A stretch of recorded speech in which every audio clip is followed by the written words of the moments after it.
building the brand really was the first step for me. And what does that mean? What does that look like? Exactly.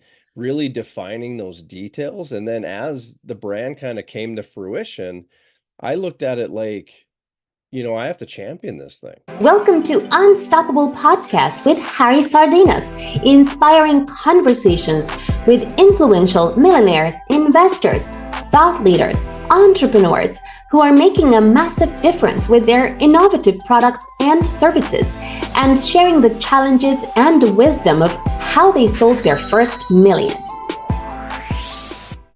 Hi, good morning, good afternoon, good evening, wherever you are in the world. And today we're with Mike, and we're gonna talk today about branding, about marketing, and about strategic partnership. But also we're going to discuss what are the 5 steps that people can do in order to achieve and to get the first million. So first of all, Mike, I think that you have been working with companies like from Harry Davidson to Nike. So can you please introduce yourself and share your story with us? Yeah, my name is Mike Brevik, and I am the owner and chief marketing officer at CyberDogs Marketing. And yeah, I've been in and around the marketing industry for almost 30 years and worked with throughout my career at different stops along the way, worked with some big brands like Nike, Under Armour, Harley Davidson, Milwaukee Tool, places like that. And when I started my own agency in 2015, the goal was to kind of to have fun and be creative and kind of cultivate new paths within the marketing industry, but it was also to take a lot of those experiences, good and bad, and kind of create a unique experience for our clients and really focus and steep our efforts on the creativity side. So So why you decide in 2015 to open your own company? I think that this is something that is very risky thing to do. So what drive you to take this step and to build and to open your own company? I mean, to be honest, I just wanted to have fun in my career again. I had spent a long time throughout my career in printing and design and corporate job and working for some big retailers in the Midwest.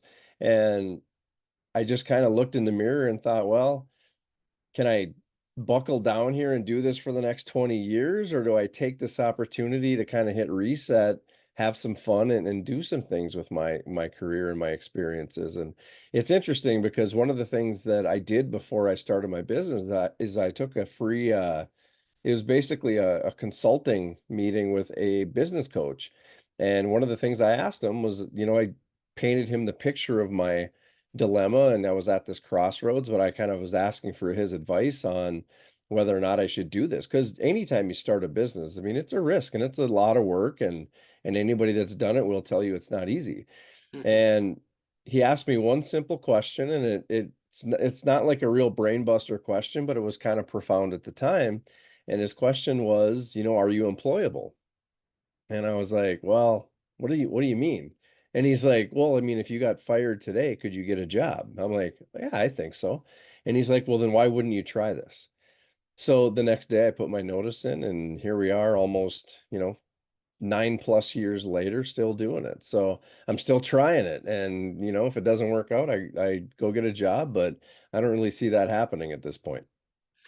I think that this is amazing because I think that in the normal path of the career, right? It's like that question: are you employable, right?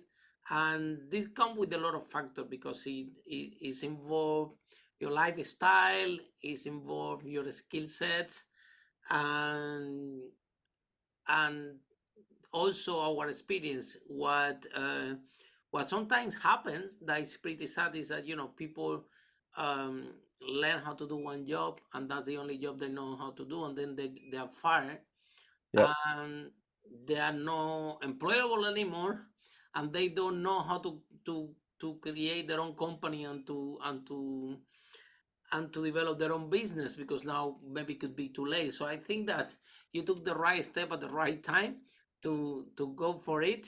And And here we are. So in 2015, you started the company. So what was the biggest challenge? Building your team, finding the clients. What was the biggest challenge that you faced when you start to build your own company? Yeah, and just to add on to what you were just saying too, I'm somebody who loves a good challenge. So if I feel like I'm being doubted, or if people think I'm not going to succeed, that's just fuel for me. So on that first day when I woke up self-employed or unemployed, depending on how you want to look at it, the first challenge was, what do I do next? How do I get this started? And I knew I had the skills, and I knew I had, the ability to build relationships and to kind of um, figure it out. But when you're starting at zero, you're staring at a blank canvas. So, upon the onset, my first kind of, you know, um, brain buster, so to speak, at the time was that I need to start kicking over some rocks and find work. I need to get out there. I need to meet people. I need to basically get this ball rolling. And I looked at it like I'm pushing a ball uphill. Once I get it rolling, I can't stop. So for me, I always wanted to build not just an agency that, paid me on a recurring basis, but I wanted to build a brand. I wanted to build something that I believed was sustainable, and something that I could be proud of, and something that I could kind of champion as I'm out there trying to build this agency. So building the brand really was the first step for me. And what does that mean? What does that look like? Exactly.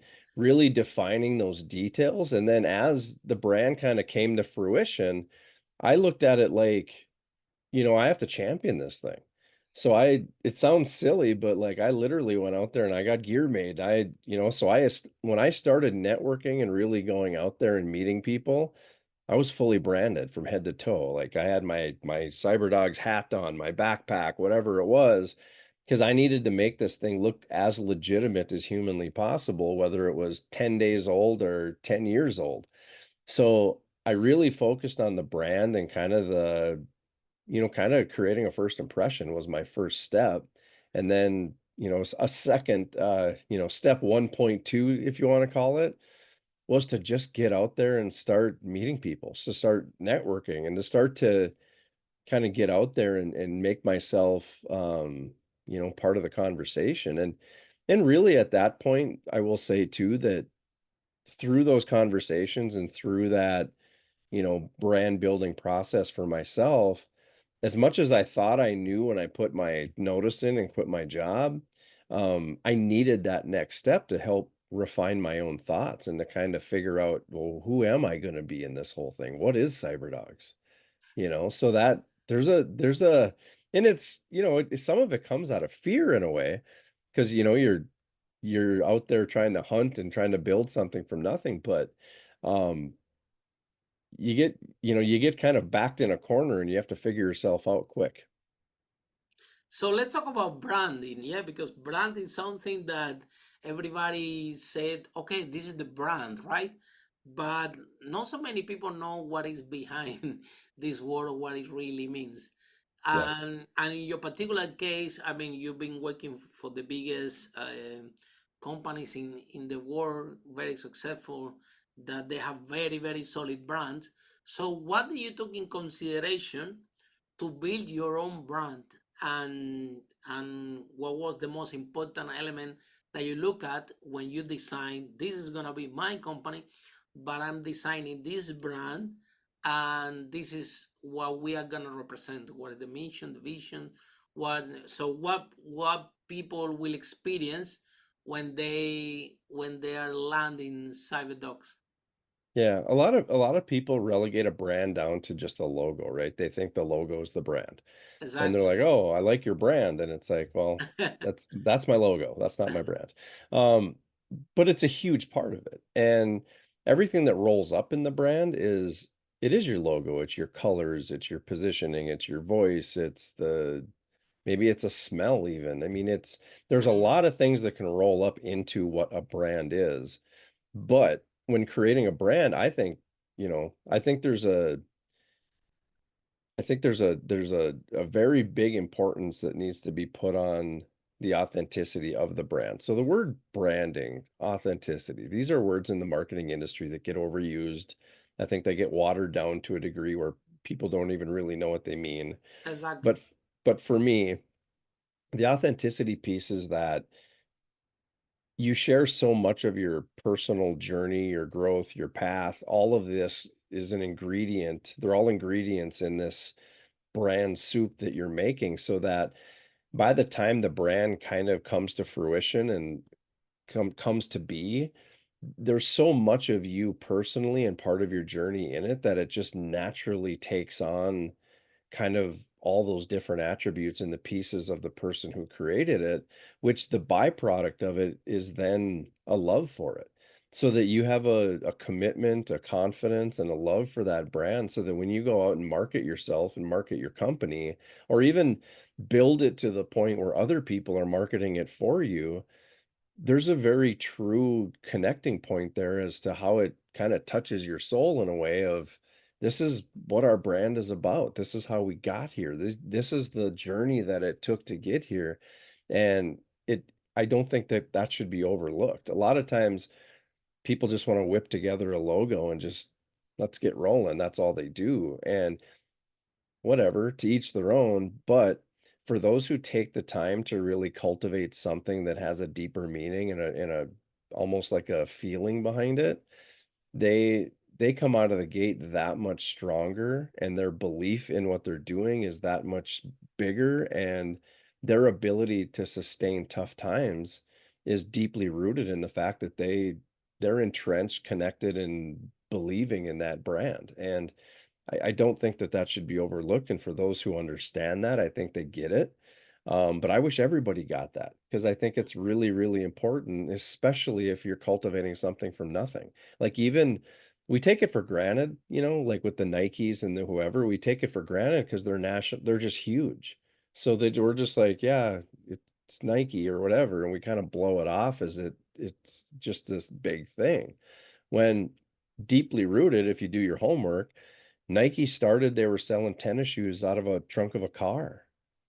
They took some big gambles, big swings, and Phil Knight himself, put his blood, sweat, and tears, and even, financially his life on the line to get that brand where it Build that is. brand, yeah.